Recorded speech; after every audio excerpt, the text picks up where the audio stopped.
Assalamualaikum warahmatullahi wabarakatuh. Alhamdulillahi rabbil alamin.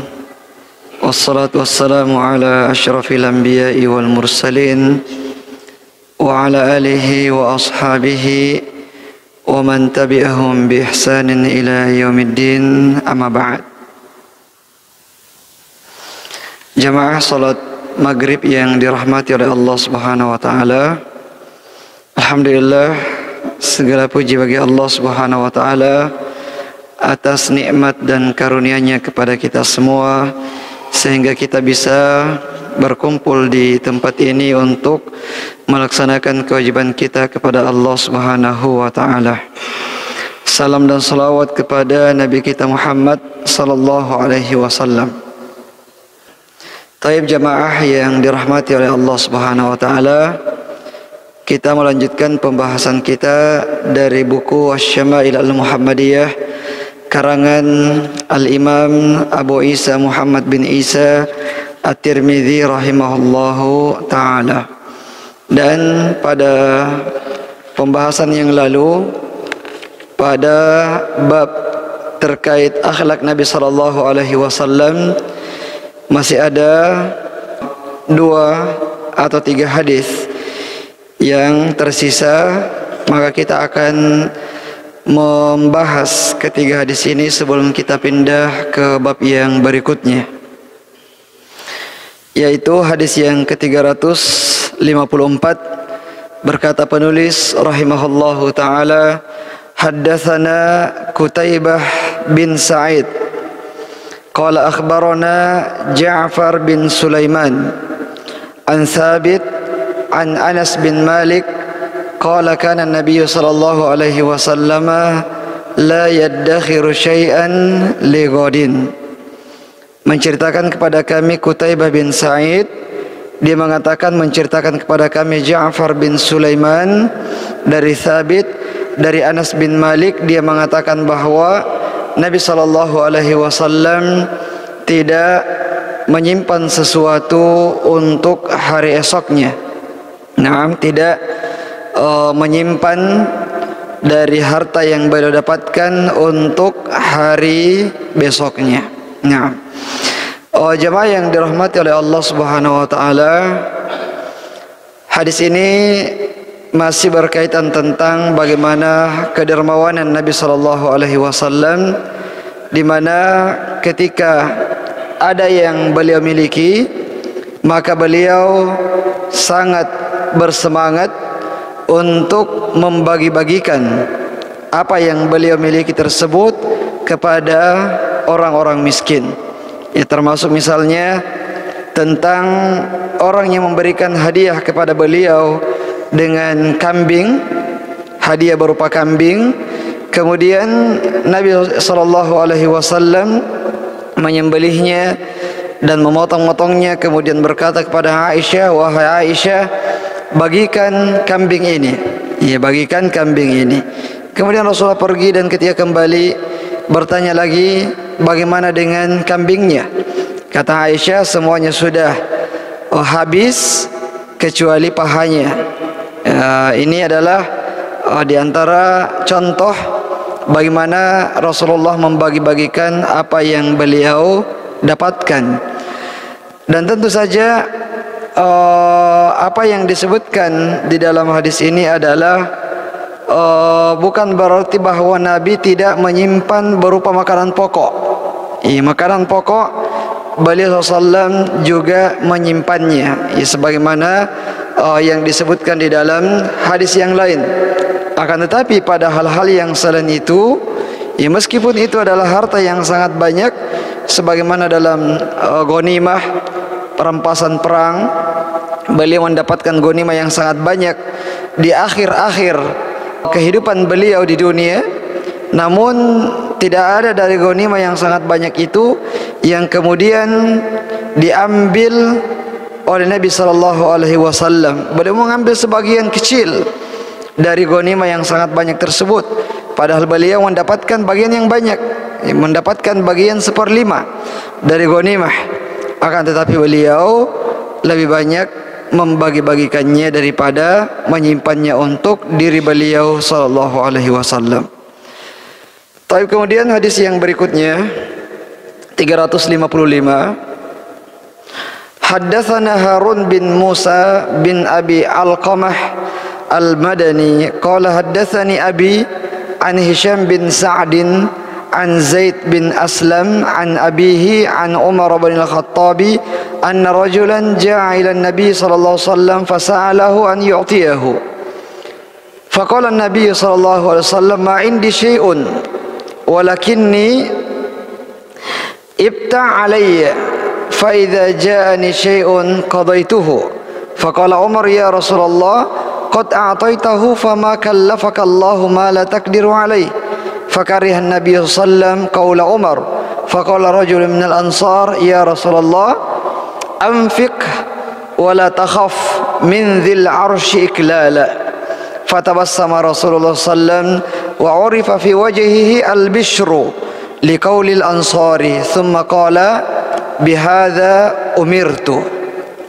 Menceritakan kepada kami Harun bin Musa bin Abi Alqamah Al-Madani, dia mengatakan menceritakan kepada kami ayahku dari Hisham bin Sa'ad, dari Zaid bin Aslam, dari ayahnya dari Umar bin Khattab, bahwasanya seorang laki-laki datang kepada Nabi sallallahu alaihi wasallam. Kemudian dia pun bertanya, meminta sesuatu kepada Rasulullah agar Nabi memberikannya. Kemudian Nabi mengatakan, saya tidak punya sesuatu. Akan tetapi silahkan ambil kebutuhanmu di pasar dan nanti saya akan membayarnya. Umar mengatakan, wahai Rasulullah, saya sudah memberikan kepada orang ini sebelumnya, dan Allah Subhanahu wa taala tidak membebanimu atas apa-apa yang kamu tidak miliki. Ya, kalau kamu tidak punya Rasulullah, sudah tidak perlu memberatkan diri dengan berutang untuk memberikan apa yang diminta oleh laki-laki ini. Nah, kemudian Rasulullah ternyata tidak senang dengan perkataan Umar bin Khattab, dan itu kelihatan dari raut wajah Nabi sallallahu alaihi wasallam. Kemudian salah seorang Ansar mengatakan kepada beliau, wahai Rasulullah, silahkan berinfak, bersedekah, dan jangan takut kekurangan terhadap apa-apa yang Allah akan berikan kepadamu. Ya, kemudian Rasulullah pun tersenyum dengan perkataan orang Ansar ini, dan itu menunjukkan bahwa beliau ridha dengan perkataan tersebut dan mengatakan bihadza umirtu. Yang seperti inilah saya diperintahkan. Ya, saya diperintahkan oleh Allah untuk berbuat yang seperti ini.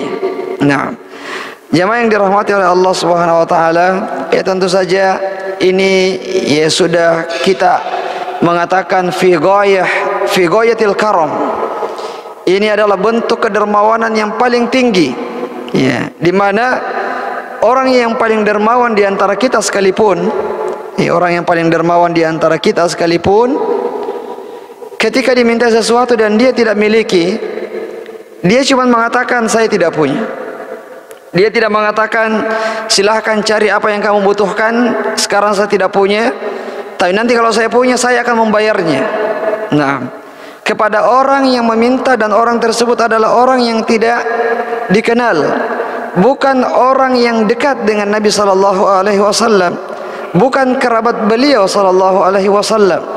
Nah, kalau kerabat mungkin, tapi ini adalah orang yang tidak dikenal. Ja'a rajulun, datang seorang laki-laki. Nah, dan meskipun demikian beliau sallallahu alaihi wasallam ya ingin membantunya, ingin meringankan kebutuhannya dengan cara Nabi yang akan menanggung membayar apa yang dia ambil di pasar. Nah, jamaah yang dirahmati oleh Allah Subhanahu wa taala, tentu saja ya ini semua menunjukkan betapa beliau adalah orang yang sangat dermawan. Nah, di dalam Al-Quran Allah berfirman, wa ma anfaqtum min syai'in fahuwa yukhlifuh.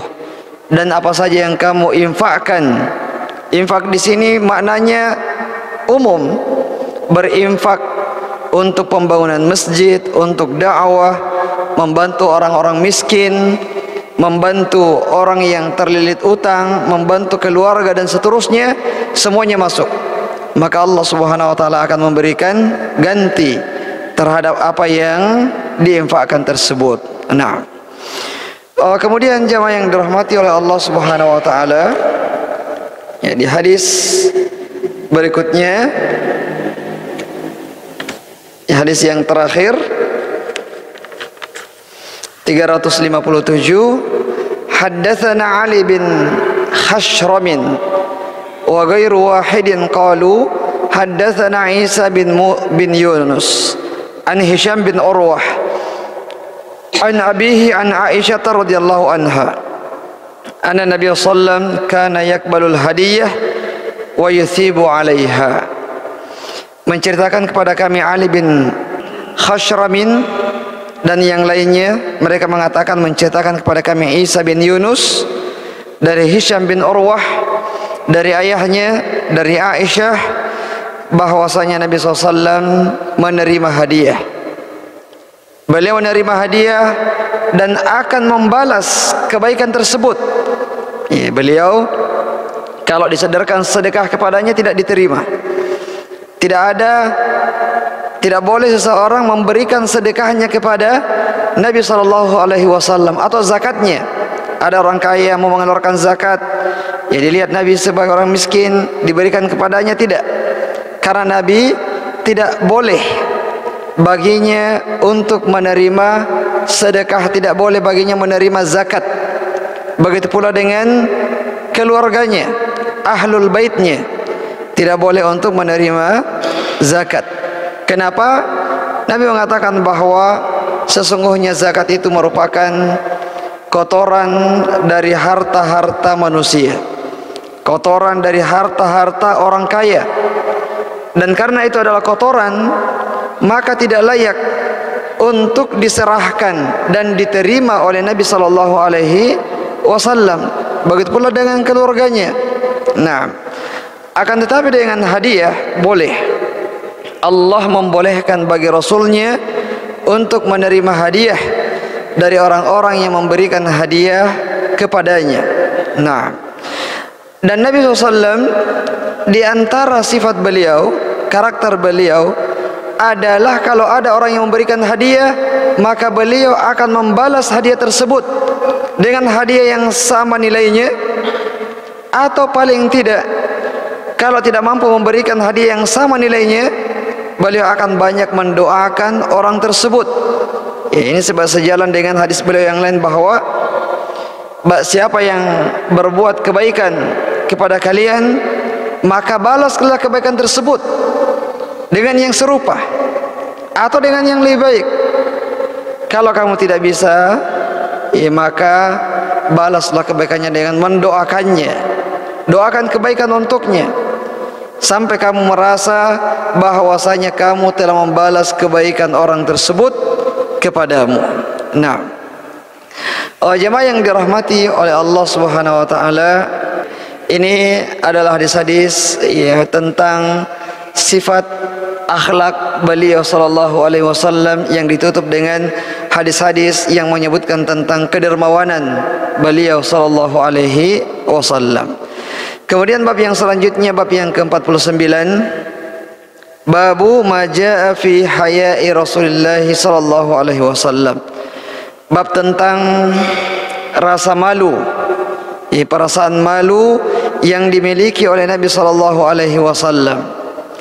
Dan rasa malu, sifat malu itu merupakan di antara bagian dari keimanan. Al-haya'u minal iman. Al-haya'u syu'batun minal iman. Rasa malu itu merupakan bagian dari keimanan. Ya, iman memiliki cabang-cabang yang banyak. Ada bid'un wa sab'una syu'bah, ada 70-an cabang. Yang paling tinggi adalah kalimat la ilaha illallah. Yang paling rendah adalah menghilangkan gangguan di jalan. dan rasa malu itu bagian dari keimanan. Dan yang namanya rasa malu yang terpuji adalah rasa malu yang mendorong seseorang untuk berbuat ketaatan kebaikan dan mencegahnya dari perbuatan maksiat atau akhlak yang buruk.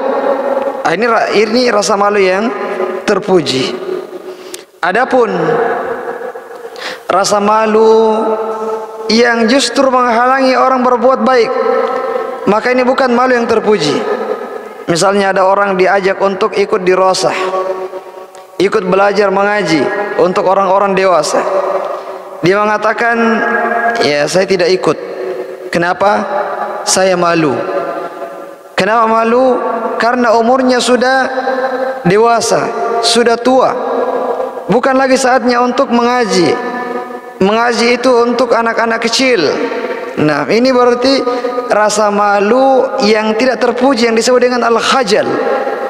Perasaan tidak enak pada hal-hal yang seharusnya tidak seharusnya. Karena yang namanya malu khairun kulluhu. Malu itu tidak mendatangkan kecuali kebaikan semuanya.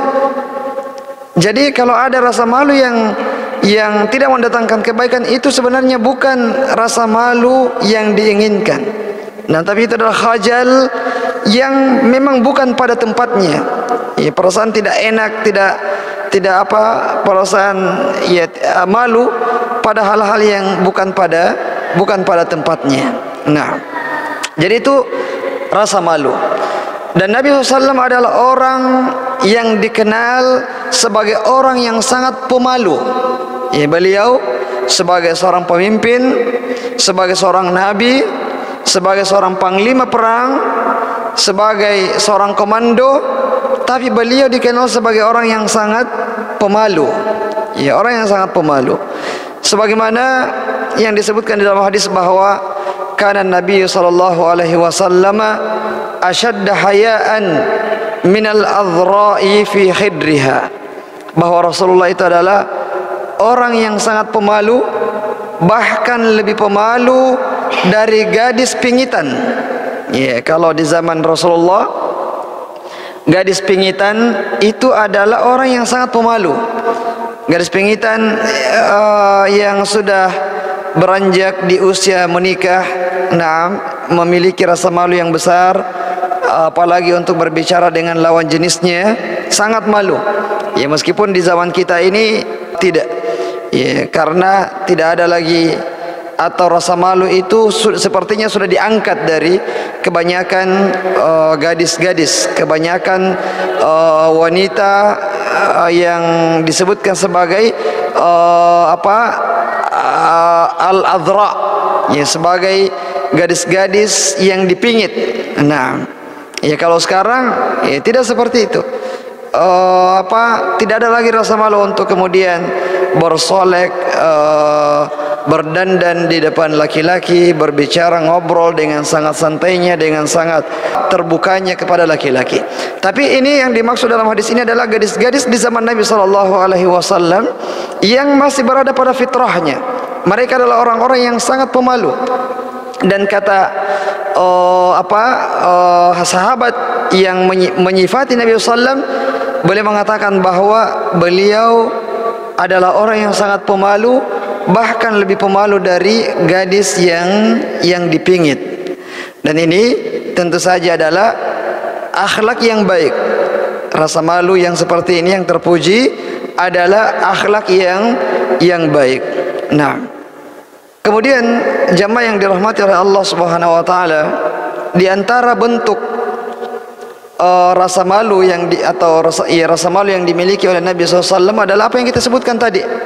Nah, ketika ada sesuatu yang beliau benci dari sahabatnya, maka itu akan terlihat dari raut wajahnya. Ya, beliau meskipun tidak berucap, mereka sudah paham. Atau ada sesuatu yang disenangi dari sahabatnya, beliau akan menampakkannya dari wajahnya. Ya, terlihat wajah beliau berseri-seri, dan mereka para sahabat akan sudah tahu, ini Rasulullah suka dengan yang seperti ini. Nah, kita juga pernah bilang beliau orangnya tidak enakan, ya, tidak enakan ini pada hal-hal yang sifatnya duniawi, bukan pada hal-hal yang sifatnya pelanggaran syariat. Kalau pelanggaran syariat, ya tidak ada istilah tidak enakan bagi Nabi sallallahu alaihi wasallam. Beliau akan menegurnya. Nah, beliau akan meluruskannya. Nah, taib, hadis yang pertama ya kita bacakan secara lengkap yang tadi yang kita sebutkan. Haddatsana Mahmud bin Ghailan qala haddatsana Abu Dawud qala haddatsana Syu'bah an Qatadah qala sami'tu Abdullah bin Abi Utbah yuhadditsu an Abi Sa'id Al-Khudri radhiyallahu anhu qala kana Nabi sallallahu alaihi wasallam ashadda haya'an min al-adhra'i fi khidriha wa kana idza kariha syai'an arafnahu fi wajhihi. Menceritakan kepada kami Mahmud bin Ghailan, dia mengatakan menceritakan kepada kami Abu Dawud, dia mengatakan menceritakan kepada kami Syu'bah dari Qatadah, dia mengatakan saya mendengarkan Abdullah bin Abi Utbah, dia menceritakan dari Abu Sa'id Al-Khudri bahwa dia mengatakan Nabi SAW adalah orang yang sangat pemalu.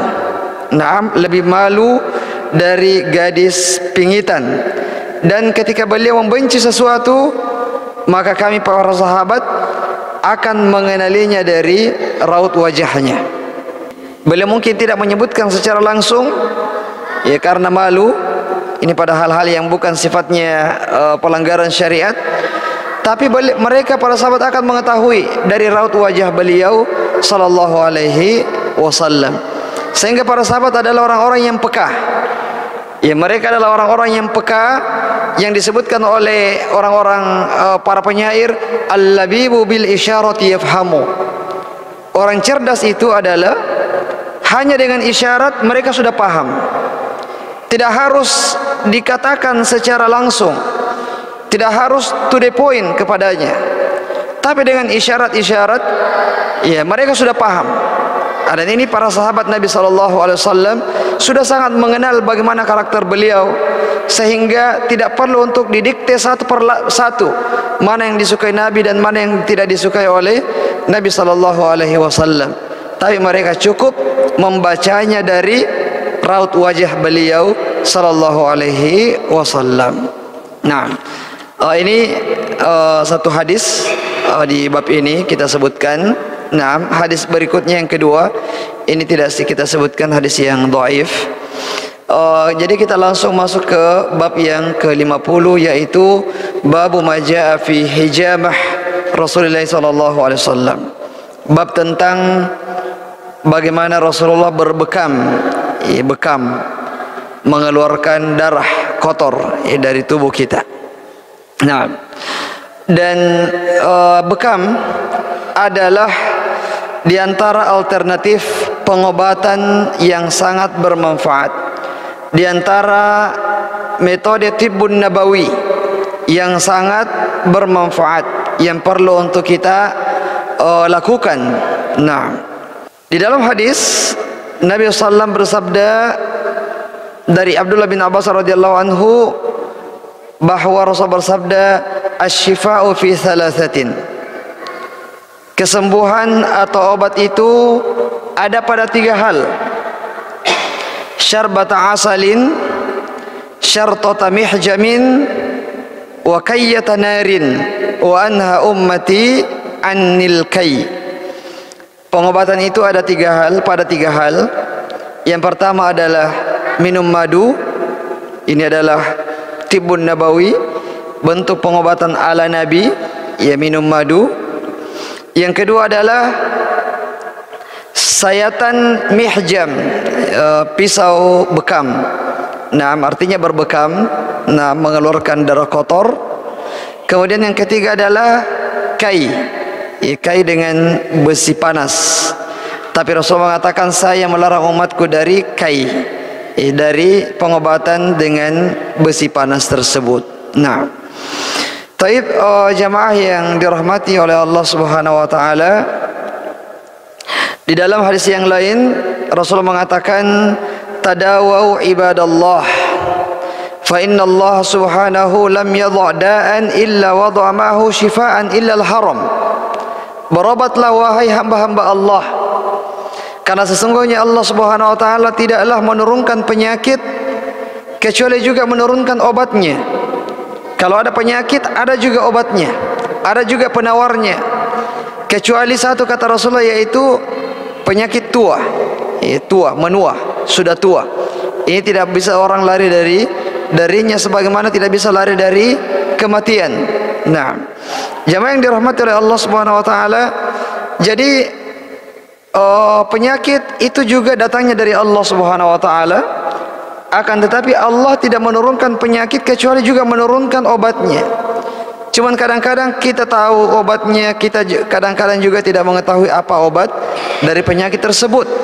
Tapi kita harus berhusnudzon, berprasangka baik kepada Allah, bahwa Allah subhanahu wa ta'ala telah menurunkan obat untuk segala penyakit yang Allah turunkan kepada umat manusia. Dan di hadis ini juga kita diperintahkan untuk berusaha. Ya, orang yang sakit tidak kemudian hanya pasrah, hanya pasrah dan tidak berusaha, tapi dia berusaha dan berdoa. Dia berdoa dan juga berusaha. Dia berdoa kepada Allah supaya Allah menyembuhkannya, tapi juga berusaha untuk mencari obat, mencari alternatif untuk menyembuhkan penyakit yang menimpanya. Nah, dan Rasulullah SAW telah menyebutkan di antara contoh, yaitu minum madu, yang bahkan disebutkan di dalam Al-Quran, surah An-Nahl, bahkan ada nama surah An-Nahl, surah lebah, karena betapa banyaknya manfaat yang terkandung dari madu yang dihasilkan oleh lebah tersebut. Nah, begitu pula dengan bekam yang mungkin tidak banyak dikenal oleh masyarakat, tapi bekam ini adalah sesuatu yang dianjurkan, dicontohkan oleh Nabi kita Muhammad sallallahu alaihi wasallam. Kita masuk pada hadis yang pertama, 360. Haddatsana Ali bin Hujrin qala haddatsana Ismail bin Ja'far an Humaid qala su'ila Anas bin Malik an kasbil hajjami faqala ihtajama Rasulullah sallallahu alaihi wasallam hajamahu Abu Taibah fa'amara lahu bi sa'ain min ta'am wa kallama ahlahu fawada'u anhu min kharajihi wa qala inna afdala ma tadawaitum bihi al-hijamah atau inna min amthali dawaikum al-hijamah. Menceritakan kepada kami Ali bin Hujrin, dia mengatakan menceritakan kepada kami Ismail bin Ja'far dari Humaid. Dia mengatakan Anas bin Malik ditanya tentang bagaimana hukumnya penghasilannya tukang bekam. Bagaimana hukumnya penghasilannya tukang bekam. Kemudian Rasulullah mengatakan, kemudian dia mengatakan, Anas bin Malik mengatakan bahwa Rasulullah berbekam, Rasulullah berbekam, dibekam oleh Abu Taibah, seseorang bernama Abu Taibah. Kemudian Nabi memberikan upah kepadanya, memberikan imbalan kepadanya, yaitu sa'aini min ta'am, ya 2 sa' makanan, memberikan upah 2 sa' makanan. Nah, kemudian Rasulullah pun berbicara kepada tuannya orang yang membekam ini, karena dia adalah seorang hamba sahaya. Nabi bertanya kepada tuannya agar meringankan kharajnya. Kharaj itu seorang budak, dia sudah ada kesepakatan dengan tuannya, izinkan saya bekerja, nanti hasilnya saya berikan kepadamu persenan. Misalnya saya dapat dalam 1 bulan 2 juta, saya kasih kamu 1 juta. Nah, ini adalah kharaj. Kharajnya seorang hamba sahaya yang sudah menjalin kesepakatan dengan tuannya. Ya, karena kalau tidak ada kesepakatan, maka semua harta hamba sahaya itu milik tuannya. Karena hamba sahaya itu adalah dia harta yang dimiliki oleh tuannya. Harta yang dihasilkan dari harta ini menjadi milik tuannya, kecuali kalau ada kesepakatan sebelumnya diizinkan bekerja, tapi dengan syarat penghasilannya nanti dibagi dua, ya, atau dibagi sekian persen. Ini disebut kharab. Kemudian Nabi mengatakan kepada tuannya, orang yang membekam ini, Abu Thaibah, agar meringankan sedikit, ya, kharajnya. Kalau selama ini kamu ambil setengah, ambil seperempat saja. Ini adalah perintah Nabi. Dan ini adalah upah yang diberikan oleh Nabi kepada tukang bekam. Nah, jemaah yang dirahmati oleh Allah Subhanahu wa taala, dan dalil ini tentu saja menunjukkan kebolehannya menerima upah dari pekerjaan sebagai tukang bekam. Ya, kenapa ini disebutkan? Karena banyak juga dalil yang menyebutkan tercelanya upah tukang bekam. Di antaranya adalah kasbul hajjami khabith. Kasbul hajjami khabith. Ini hadis sahih, hadis riwayat Muslim. Penghasilan dari tukang bekam itu adalah penghasilan yang buruk, penghasilan yang jelek, penghasilan yang keji. Apa artinya itu? Artinya adalah, ya, berarti tidak boleh mengambil upah dari jasa membekam. Nah, akan tetapi, ya, karena adanya tumpang tindih hadis ini, satu hadis mengatakan khabith, hadis yang lain menunjukkan Nabi memberikan imbalan, dan tidaklah Nabi memberikan imbalan kecuali itu sesuatu yang dibolehkan. Nah, sebagian ulama mengatakan bahwa hadis larangan memberikan imbalan atau menerima imbalan itu sudah mansuh, sudah dihapus oleh hadis-hadis yang menunjukkan dibolehkannya. Nah, ini diantara jawaban orang-orang yang para ulama yang mengatakan bahwa penghasilan tukang bekam itu boleh. Nah, dan diantara jawaban yang lain mengatakan bahwa tidak selamanya kata khabith itu haram. Ya, misalnya as-saum wal basal syajaratani khabithatani, bawang merah dan bawang putih itu juga disebut sebagai syajaratani khabithatani, sebagai buah atau pohon yang khabith, yang buruk, karena baunya yang tidak sedap. Tapi bukan berarti bahwa bawang merah, bawang putih itu haram dimakan, dikonsumsi. Ya, buktinya Nabi juga mengkonsumsi bawang merah dan bawang putih, tapi disebutkan sebagai khabith, buah atau apa namanya itu, biji-bijian, ya, yang khabith, yang jelek, yang buruk. Begitu pula dengan perkataan Nabi mengatakan bahwa penghasilan upah tukang bekam itu khabith, buruk, jelek. Nah, ala kulli hal, terdapat perbedaan pendapat di antara ulama kita terkait apa hukum dari penghasilan tukang bekam, orang yang berprofesi sebagai tukang bekam. Nah, kemudian jemaah yang dirahmati oleh Allah Subhanahu wa taala, dalam hadis ini Rasulullah mengatakan, inna afdhala ma tadawaitum bihi al-hijamah. Sesungguhnya obat yang paling baik, yang paling mujarab adalah berbekam. Nah, jadi berbekam adalah rekomendasi dari Nabi sallallahu alaihi wasallam bahwa itu adalah bentuk pengobatan, di antara bentuk pengobatan yang terbaik. Mungkin di antara kita ada yang rutin, ada juga yang belum pernah, belum pernah sama sekali. Maka yang belum pernah itu bisa saja mencoba, bisa mencoba untuk berbekam, karena ini adalah rekomendasi dari Nabi kita Muhammad sallallahu alaihi wasallam. Hadis yang berikutnya 362. Haddatsana Harun bin Ishaq Al-Hamdani qala haddatsana Abdah an Sufyan Ats-Tsauri an Jabir an-Sya'bi an Ibni Abbasin qala inna Nabiy sallallahu alaihi wasallam ihtajama fil akhda'aini wa bainal katifaini wa a'tal hajjama ajrahu walau kana haraman lam yu'tihi. Dari Abdullah bin Abbas radhiyallahu taala anhuma, dia mengatakan bahwa Nabi SAW berbekam pada 3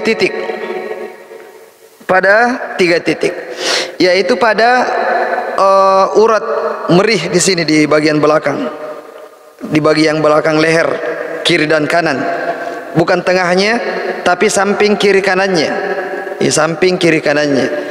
Dan wabainal katifain, dan di bagian punggung paling atas, ya di tengah punggung paling atas. Nah, jadi di bawahnya tadi 2 titik di bagian leher kiri kanan, kemudian di bawahnya di tengah, di atas, di bagian atas punggung itu adalah salah satu titik yang pernah beliau berbekam dengan titik tersebut. Kemudian beliau memberikan upah kepada tukang bekamnya. Nah, dan sekiranya itu adalah haram, maka Nabi tidak akan memberikannya. Ini komentar dari Abdullah bin Abbas radhiyallahu anhu yang berpendapat bolehnya memberikan upah dan bolehnya menerima upah ya dari oleh tukang bekam.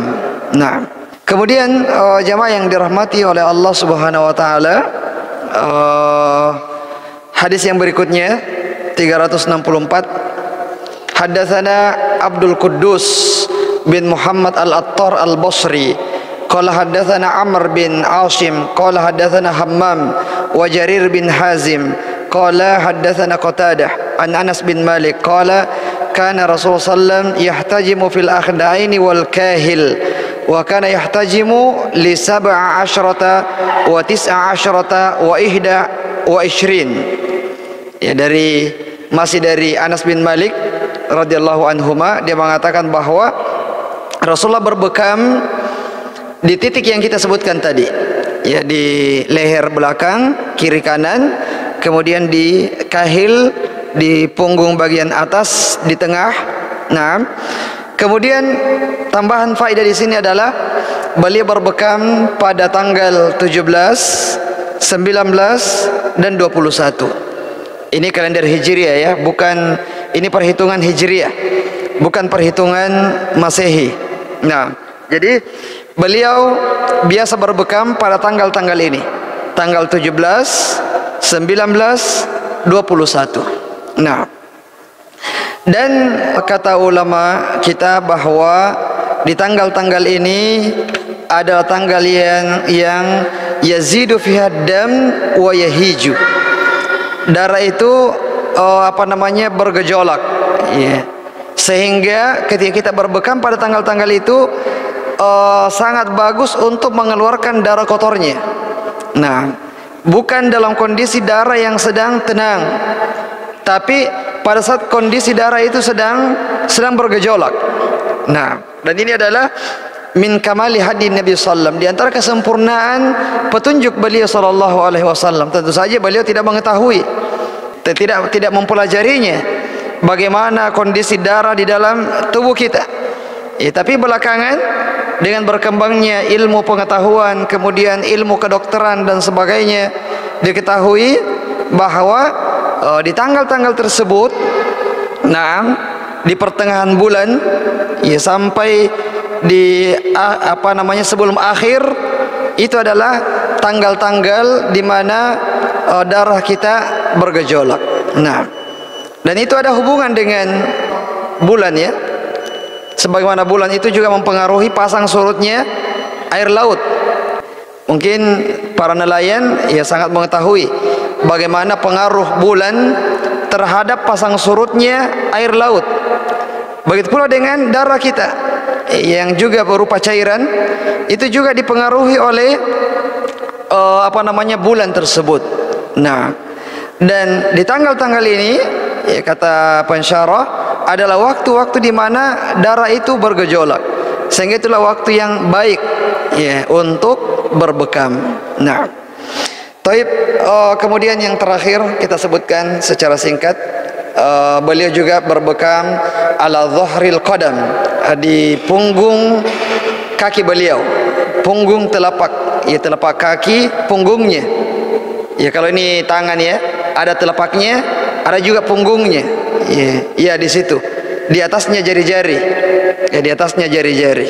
Di situ juga Rasulullah adalah titik bekam yang dilakukan oleh Nabi sallallahu alaihi wasallam.